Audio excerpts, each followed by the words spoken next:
আসসালামু আলাইকুম বন্ধুরা, তোমরা সবাই কেমন আছো? তোমাদের মাঝে আজকে আমি রান্না করে ইসলামিক একটু ছোট্ট গল্প বলবো। তাহলে চলো শুরু করা যাক। একদিন এক মা রান্নাঘরে ভাত বসিয়েছেন, চুলার হাঁড়ি পাশে সবজি কাটছেন। হঠাৎ তার ছোট ছেলে দৌড়িয়ে এসে বলে, আম্মু খুব ক্ষুধা লাগছে, এখনই খেতে চাই। মা মুচকি এসে বললেন, বাবা একটু সবুজ করো, খাবার পাকাতে সময় লাগে। ছেলেটা বিরক্ত হয়ে বলল, আল্লাহ তো চাইলেই এখন খাবার দিতে পারেন।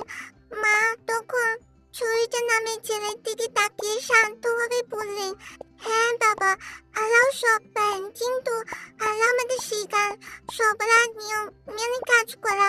রান্নাও একটা ইবাদত, যদি আল্লাহর জন্য করি। ছেলেটা চুপ করে দাঁড়িয়ে থাকলো। মা হাড়ি ঢাকনা তুলে বলল, দেখো তাড়াহুড়ো করলে খাবার কাঁচা থাকবে, জীবনও তাই, তাড়াহুড়ো করলে ফল ভালো হয় না। খাবার রেডি হলে মা বলেন, বিসমিল্লাহ বলে খাও। ছেলেটা খেতে খেতে হাসল এবং সে বুঝে গেল রান্নাঘর শুধু খাবার বানানোর জায়গা নয়, এখানেও আলো আমাদের শিক্ষা দেন। সাধারণ কিছু যদি সবরা আল্লাহ স্মরণ করি, সেটাও ইবাদত হয়ে যায়। তো বন্ধুরা, তোমাদের মাঝে এই ছোট্ট গল্পটা কি মনে লাগলো সবাই কিন্তু কমেন্টে বলে যাবা। আর অবশ্যই আমাকে সাবস্ক্রাইব করে রাখবা, পাশে থাকবা, সাপোর্ট করবা। ওকে, বাই, হলাম।